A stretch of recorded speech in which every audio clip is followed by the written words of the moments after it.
maybe like 2014, 2015 is probably when I started seeing that like, okay, if I'm not wearing a shoe anymore, I could probably sell it, use some of that money to get a different pair of shoes. And then it's like once you make your first sale, it kind of just like, it makes you look at stuff a little differently. So you realize this could actually be a business. This could be a business, yeah. Okay. Exactly.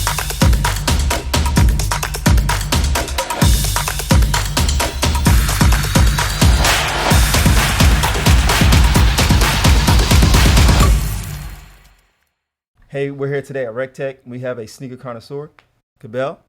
How's it going? Good. Glad to be here. Thank you for having me. Yes, sir.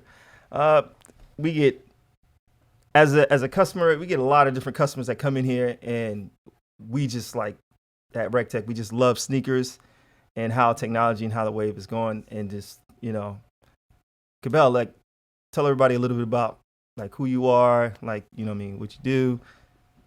So recently graduated from Georgia State University, I took up marketing. Okay. I made the decision to actually leave my job 5 months ago. And now I'm a part-time reseller, reselling specifically sneakers, hype sneakers. Okay. And I have business ventures that I'm kind of saving up for, and I use sneakers to pay for that. Okay. Entrepreneur. Okay. Get it. So, like, how do you feel that the industry is now in 2020 compared to, I guess, back then when you started doing it? So I started collecting sneakers and hype sneakers specifically in 2018. I was in middle school, and it was the what time was that? 2008, I'm sorry. Okay, 2008, sorry. Okay. So I was in middle school at that time. Mm-hmm. I was in 8th grade, and the Black Cement 3 Jordans had came out. Ooh. And there was a friend of mine from New York that moved down to Atlanta, and he would just have like the flyest shoes. Like the sneaker culture is just different in New York. Of course. And it was those specific shoes that I seen, and it just, from that moment, I just kind of like became obsessed with shoes. Like I started reading up on the blogs, going online, checking on the forums, like the sneaker forums, and just getting in tune with like the sneaker culture. So you had like a strategy to this. You would just like, tell me about that. You had like a strategy or something like to get I was just learning. So I'm just learning. Okay. I actually this is before reselling. Okay. So I'm just getting into sneaker culture, and I'm just learning about shoes, different styles, different like the history behind the Jordans, because Jordans were like the big thing. Like you needed some money to get some Jordans. Oh yeah, like, of course. My growing time up, my parents would give me one pair of shoes. It's a pair of Air Force Ones or a pair of Filas for the whole school year. Okay. But when I got into those Jordans, it was something that I needed to figure out a way to pay for. Right. Because my parents weren't going to spend $100, $150, $200 on a pair of shoes multiple times a year. True. Yeah. Sneakers come out once a week, right, every Saturday. So I've always had like an entrepreneurial kind of mindset and spirit. And so I had to figure out a way, if I'm going to pay for these shoes, like how am I going to do it as an 8th grader going into high school? So you lined up like is that like you just like woke up early and then you just, hey, I'm gonna be at this store? I had to learn all that too. So I had okay. to, back then sneakers would come out at midnight. So if it's a hyped up shoe, then you would go out, wait in line. So you'll camp out the next day, almost like similar to like what they did like iPhones, right? Right, exactly that. Back then, shoes, they would open the door at midnight. Okay. So that's when you would buy the shoe. Right. You would wait in line. However, whatever demand was, you kind of have an idea of like how early you needed to be out there. So let me get this. So you'd be out there all night, hungry, like no water, no bathroom breaks, because probably back then Uber Eats wasn't popping off. There was no such thing as Uber at all. If there was, I wasn't aware of it. So I would have my older sister, much older than me. She could drive then. I couldn't drive. So I would try to prep her up, convince her. I had to convince her to take me out there because I had no other way of getting out there. Unless I would ride with a friend or something. But most times it was trying to convince my sister, hey, these shoes are coming out. I really want them. The only way I can get them is if I go out to the store the night before and we wait in line. You can wait in the car. I just need to get my place in line. Boom. And she did it. And she was like, run it. From time to time, she did it. Okay. All right. Okay. But that's completely different to how the game works now. So that was in 2008. We're in 2021 now. Yes, of course. Yeah. So that's 12, 13 years. The game has changed drastically. Yeah, so in that short amount of time. Just one thing that you see from now that changed the game that you feel. So midnight releases aren't a thing anymore. In-store releases are barely a thing now. Now everything is done either through an app, all online through, you know, the Nike, Adidas, whatever, they launch their products online. Okay. And, you know, there was like a slow progression to even where we are now with that. Back then, maybe in like 2013, 2014, you could go on Nike.com, midnight. The site might crash a little bit, but if you're patient and you're kind of, you know, refreshing constantly, trying to add to cart, so there's a good chance that you could probably get a shoe. So refreshing, like what type of computer you using like to do this? Like you using like a Mac, like a PC, some custom built, or you just like how do you? I probably bought maybe 50 plus sneakers on a 2011 21.5 inch iMac. Okay. That was the model that I had for about.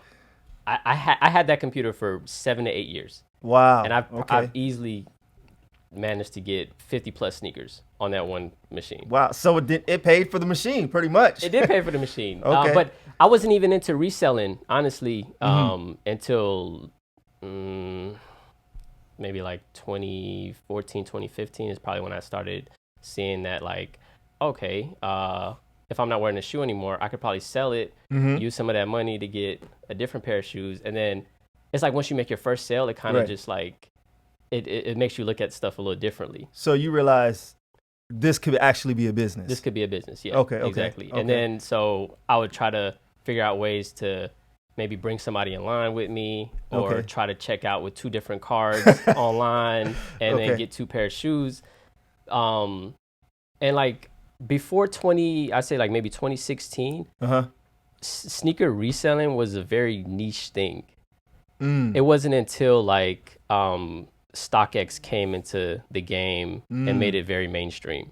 Right. So yeah, I agree with you 100%. Back then, I could easily buy 2 pair of shoes, 2 of the same model, sell one for double. My pair would be free. Right. Okay. So you know, I'm getting my shoes for free, and that was a good life to live. Okay. Because my parents wasn't buying me shoes, and you know, I'm getting my shoes for free. I'm still looking fresh because that's what I cared about. Yep. Okay. But then I think the moment that like StockX really flipped everything was in 2016 with like the Jordan 1 breads, and ever since that moment, like StockX would kind of made the barrier to like sneaker reselling very low. So if you didn't know anything about sneakers or how the flipping worked, then all you needed was the app. Right. So explain a little bit about, like, you know, for those people that are, you know, listening and watching, is that what is StockX? What is StockX and these platforms like StockX, GOAT, eBay? Is this like a way you instead of going into the store, you would just use these apps to buy these shoes at retail? Or what, you know, if you can go a little bit how these work. Okay, so StockX, before it was StockX, was Campless. That's what the company was. Oh, wow. What Campless was a website that scraped data from eBay, which at the time was the leading aftermarket for sneakers. Wow. So hyped sneakers that sold out pretty fast. If you wanted to get them secondhand on the aftermarket, eBay was the go-to place. If you're not, you know, doing something locally, even if you were doing something locally, you could connect with people through eBay. Okay. So what? So Craigslist is out of the question. I mean, Craigslist was a platform to use, but eBay was the platform. Got it. Okay. For sneaker reselling. You still had Facebook Marketplace, Craigslist, Facebook groups. That was a good place to exchange shoes. Forums online, Nike Talk, but the giving the sauce out there, guys. Listen, giving the sauce out there. The place at the time was eBay, and eBay is it could be a little intimidating to somebody that doesn't understand the platform. Right. Like the way you would kind of determine the price is you would say, I'm looking for Jordan 1 bread. and get your head knocked off. You would see prices everywhere. Yeah, because it was like crazy expensive. Yeah, but if to understand the market, you would probably you would list them by sold. You would see that, okay, people have purchased in the last 90 days if sold at an average price of this. So there's a system to this. Like you just don't go on there and just, okay. And it was very, like, not too many people were doing this. But what Campless did was, they automated that process. They would take all the sold listings from eBay and then they would present it to people free. This is free information to the people. So people would see, okay, now I know that like the Jordan 1, a fair market value price for that is $600. It's like an almanac or something like a or maybe like a, what is it? Like a backlog, like a price guide. This is probably the best way to, it's kind of like, how if anyone trades stocks, the market determines the price. Whatever somebody's willing to pay for something, that's what the price of a stock is. Okay. So if Apple is at 120, it's only at 120 because someone is willing to buy it at that price. Got it. And so all Campless did was collect that data, what people were willing to pay for something, what people were actually paying for something, and they presented that price to Makes people. sense. Okay. And I don't remember exactly how long Campless was free and available for people, but then a billionaire investor came, and that's when StockX was kind of came to what it is now. Right. What it is now is a middleman for a buyer and a seller. So they make a commission off of, if I'm willing to sell a shoe at a certain price and you're willing to buy something at a certain price, they'll take a fee from me, they'll take a fee from you. Got it. And that's how they make their money. And now it's become they're kind of like the benchmark, or like that's how you kind of gauge what something is worth. So if I'm buying anything from the reseller community, I'm going to go to StockX first, look at that price, then I'm going to purchase. Right. And that'll give you an idea. And I mean, they've done a great job of, when you type in a certain shoe on Google, they're probably the first listing that's up there. You'll always see. And like they've even expanded beyond just sneakers now. They're into all types of different commodities. You can buy watches, handbags, so do you collectibles. Think that data that they have and the analytics that they're using is really their strong point to the market versus compared to like your eBay? You know what I mean? How that works? Or do you still see these room for also resellers as well? I guess it's a two-part question. Do you still see that resellers can survive in that type market, or is straight digital now?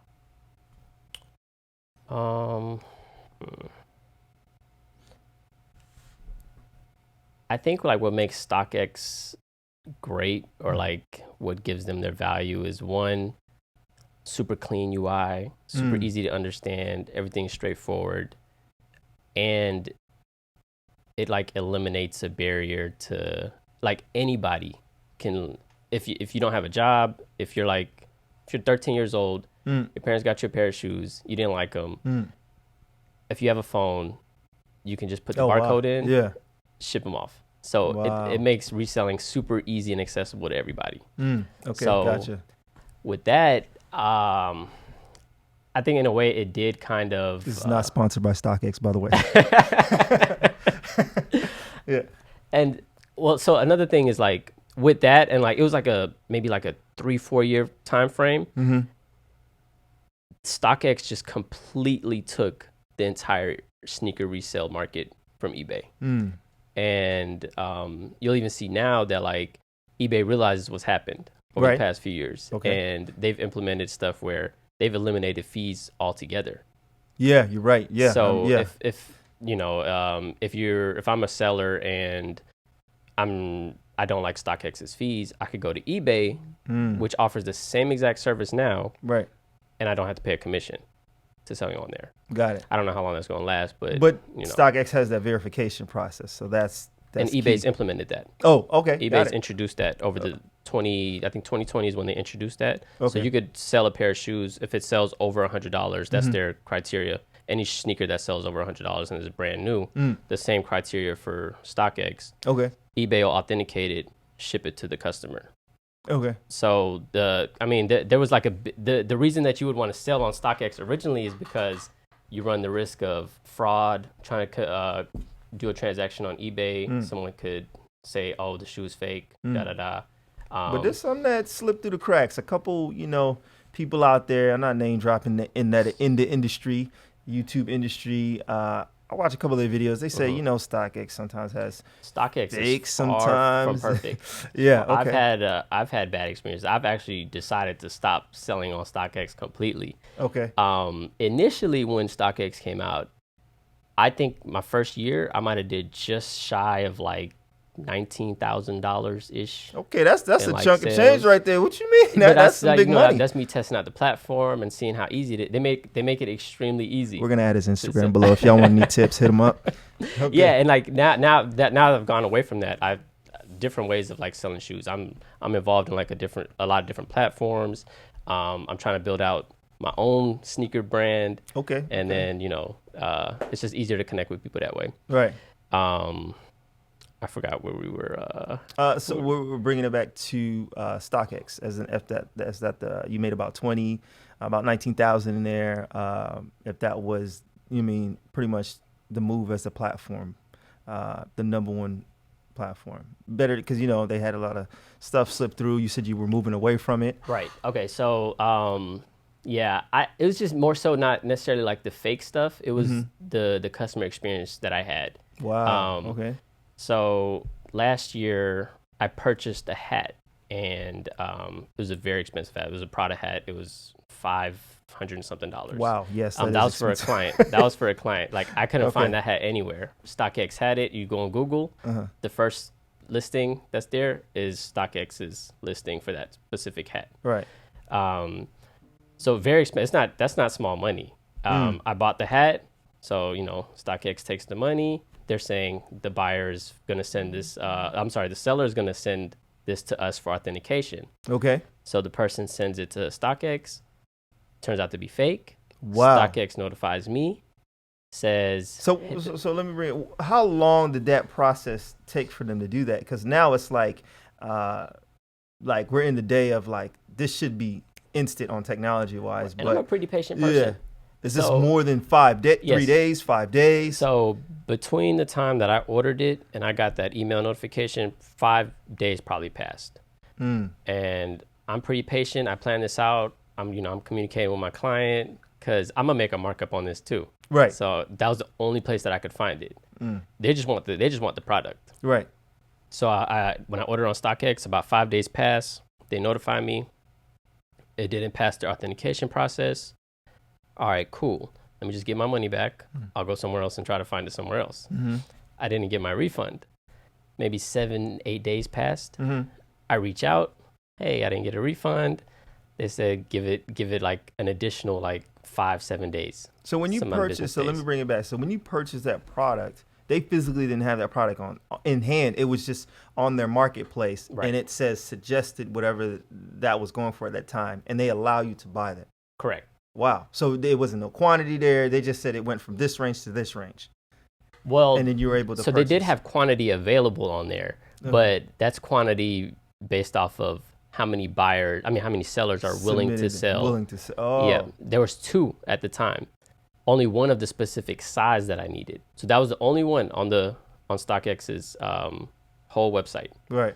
That one size large hat that I wanted. I purchased it. There's no more available on StockX. So I'm just waiting for the seller to, send it to StockX and then StockX to send it to me. Okay. I'm expecting maybe at most 2-week turnaround time. But 5 days go by. I get the email notification saying it didn't pass inspection. Cool. Let me just get my money back and I'll go buy it somewhere else. I'll try to get it somewhere else. And so now your money's in limbo. It's money's in limbo. This dragged on for about a month. Wow. Still never got my money back. 30 days. So then I had to go and contact my bank, go through all the hassle of the bank having to give me the money back. Right. Because StockX is not communicating efficiently. Like they're not meeting their quoted time.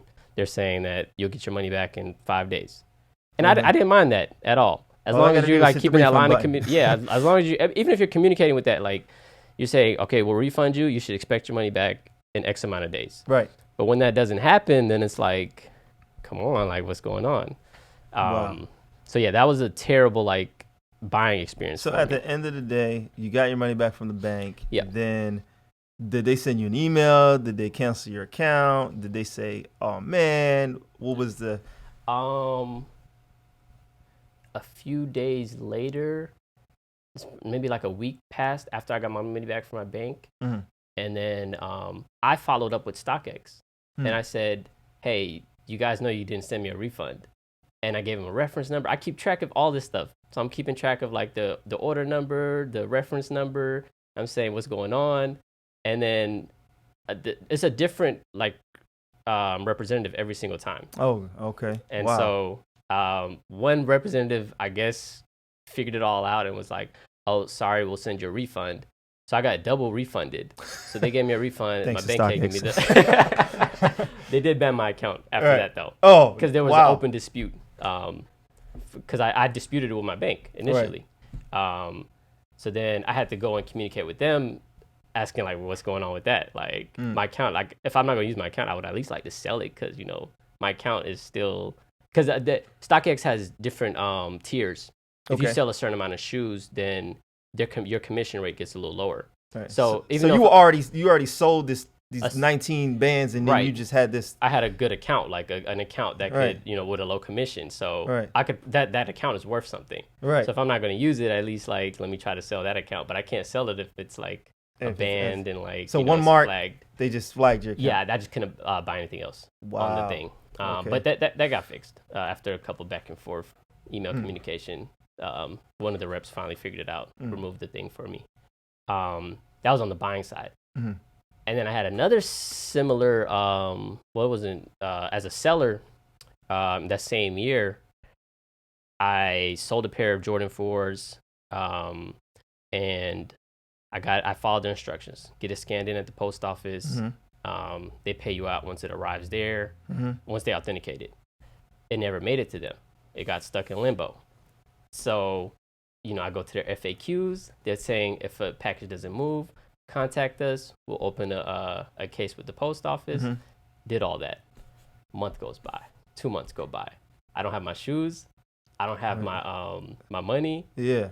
And then my account is going to get flagged as never shipped an item. So they're destroying my account. And that one, I kind of was just like, I was prepared to just take the L on that one. Right. I tried to contact the post office myself, see if they could like locate that ain't the package. Happening. Yeah. Yeah. And I kind of just accepted that. So what happened to the shoes? They ended up getting them maybe like 2-3 months later. Yeah. And they did pay me out.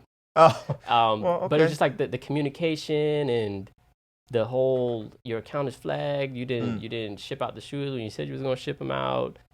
I'm telling you guys what happened, and you guys aren't following like the procedures that you laid out. Right. It was just like the experience was so bad. It's just like, I don't think it was easy at first, but when a problem comes up, like if I'm following all the rules, like you know, do your job.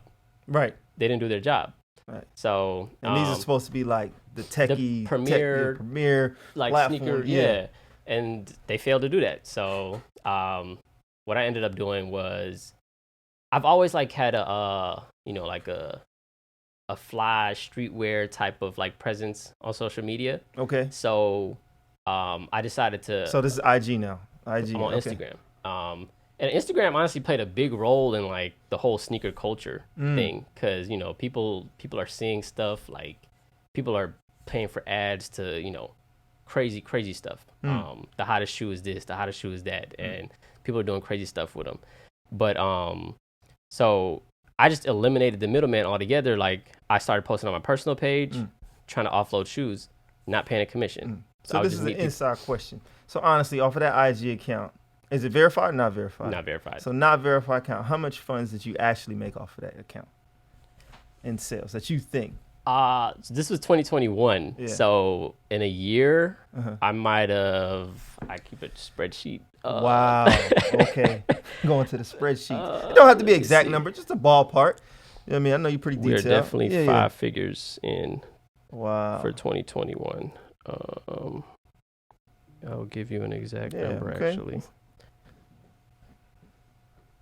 $13,578. So that is okay based with no off fees. No fees. Okay. Yeah.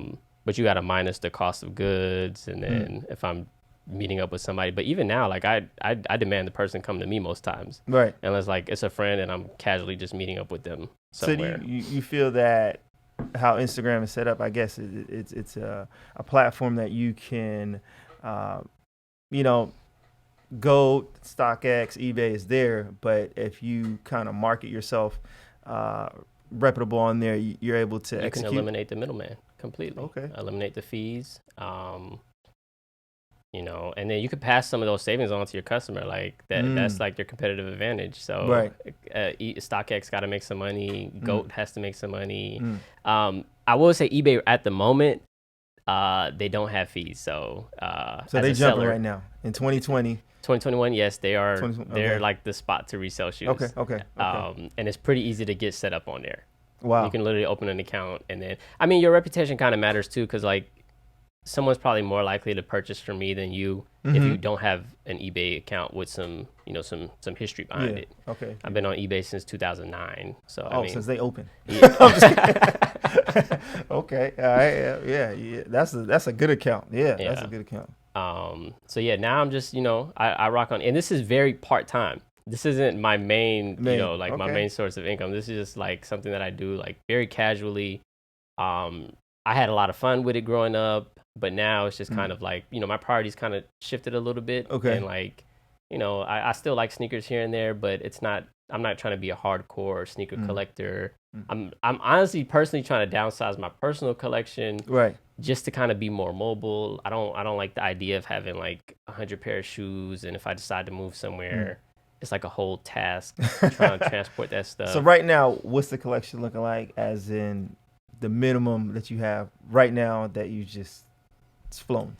Man, it's tough because, I told myself by the end of the year I want to get down to 12 shoes in my personal collection. You're at 112 right now. I've been doing good. Okay. I've been selling off stuff from my personal collection, and I'll pick up stuff, maybe like 1 or 2 pair of shoes a week now, just casually, if I can get it for retail. If not, I don't lose any sleep over it. I'm not stressing over certain shoes. So right now, I'm definitely made it under the 100 mark. Last year I was over 100. Right. I think probably like maybe in April is when I probably broke down that 100 mark. I might be just shy of 190 something. So shoes is a pretty good business to be in as a side thing, or your main thing. If you want to take it seriously, like you could easily achieve six figures. Like it's not. Well, I wouldn't say it's that hard, but if you put the right systems in place, if you have the right so you got relationships, your social media. Yeah, and so no, not really. Okay. No. I'm active on social media, but nowadays, in order to compete, you're gonna have to pay to play. So if you want to take it real seriously, there's Discord groups. Wow. There's bots. Okay. There's proxies. Wow. There's a lot of overhead that you're going to be paying to compete with other people trying to buy shoes online. Wow. So it's pretty much, back then it went from standing up in line. Now it's just all digital. Not only just standing in line, like you could build relationships with employees, build relationships with people around the community, and just like once you were in there, like you could make some deals happen locally. Okay. But now it's everything is digital, and it's about whose bot can perform the best, and then what services and tools are you using for your bot to outperform the other bot. So the marketplace now is due to technology is more open now. It's just more competitive. Very competitive. And then what that means is like more people are in there, more people are paying for these tools. The margins are starting to slim down.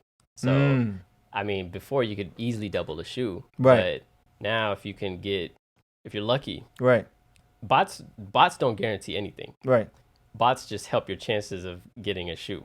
Wow. Okay. Yeah, nothing in So the it's sneaker equivalent thing is to like, standing in line and they don't give out a ticket, and or pretty much they get to everybody, and then you're the last you're the last person. And there's no ticket for you. Okay. And you wasted all your time. Yeah. Because Okay. nowadays people wake up in the morning, maybe 2 hours before release. They'll have to set up their bot properly. They'll have to like get these proxies and all this. It's a lot. There's a lot of steps to it, and it doesn't even guarantee you one pair. Wow. So you think the game now, due to technology, has it opened the market for people, but then it complicated for anybody who wants to do it. You know what I mean? Like just anybody that's amateur that want to get into it and do it. It's just a lot more work now. It is if you want to do it at scale, but if you're casual like I am, yeah, I don't bot. Like I get shoes manually. There's ways to, like, as long as like you know, like you still keep your ear to like what's going on in the sneaker community. Like you can enter a raffle here and there. You could open up sneakers on Saturday morning and then just try your luck and just Yeah. So long story short, pretty much, no matter if you're using technology or you know what I mean, or your network, just what I'm hearing from you is like do it because you love it. Definitely. If you don't like, there was this one time where 2 years ago, a year ago, I was liquidating a lot of my shoes at one time. So, I'm willing to, give up some margin to let go of some stuff because I needed the money for something else. Right. There was this guy, a reseller. I didn't know if he was a reseller or not, but I was inside of a small Facebook community for sneakers in the Atlanta community. And I told him, hey, you can get all these shoes for what I paid for them, retail. Right. And you can make, if you want to keep them, you can keep them. He was getting a great deal. I just wanted the space in my storage bag, and I wanted some quick money. So I was giving up. I was zeroing it out. Wow. I had worth the shoes already. It's whatever, as long as I get my money back. Cool. And I told him, okay, you're getting these, but so it was like a bunch of hyped up Yeezys, and then 2 pair of Jordans that were a little older. Okay. He had no idea what they were. They were like, they were Jordans that were pretty like. They were just, the fact that they released earlier, right? You could just tell that he wasn't like, he had no idea what he was doing. Wow. He came into the game late. He's into like all the hype stuff, so all the Yeezys, because Yeezys are new. Like the Yeezys only been out for like 5 years. Yeah, they knew. Yeah. But he had no idea what the Jordans were. He asked me, he's like, "What are those? Like, can you give me the name?" Because he had no idea how to look them up. He didn't know the name of them, the color, what the colorway style was. Wow. And like that at that moment, I really realized like he's probably not gonna like do well long term because he's looking at like, okay, well, everybody's buying Yeezys. Let me just buy it. Let me take these Yeezys because he's selling them to me at retail. Yeah. And yeah, he would have made his money back, but I could have been giving him like some crappy Jordans. He didn't know. And you could just tell that like he wasn't. But he just bought everything. He did buy everything. Wow. Okay. I gave him a great price. Yeah. But yeah, if you don't love it, like if you're not in tune with like the sneaker culture and whatnot, then you're probably not gonna survive. Okay. Because yeah, you don't want to pick up something that's like not a good cop, or you think something like what you think is hot isn't necessarily hot. But once you're in it and you kind of like you've experienced some years into it, like okay, this silhouette performs well. This colorway. It's an original colorway, right? Like it's tied to this specific moment in time. Like, those things help. But when you're not into it and you're just looking at them, like if you're wearing like if you're wearing Walmart shoes every day and then like you're trying to buy up all these hyped shoes, then I don't know. I can't see that playing out well long term for you. Right. Okay. Yeah. All right, guys. This is how we do it. This is today at WreckTech. We got Kirubel. Sneakerhead. We're going to drop his information in below. Like and subscribe. Let us know if, you want to see more of this content. And this is how it rolls. We're out. Appreciate you coming through, boss. Thank you guys for having me. Yep.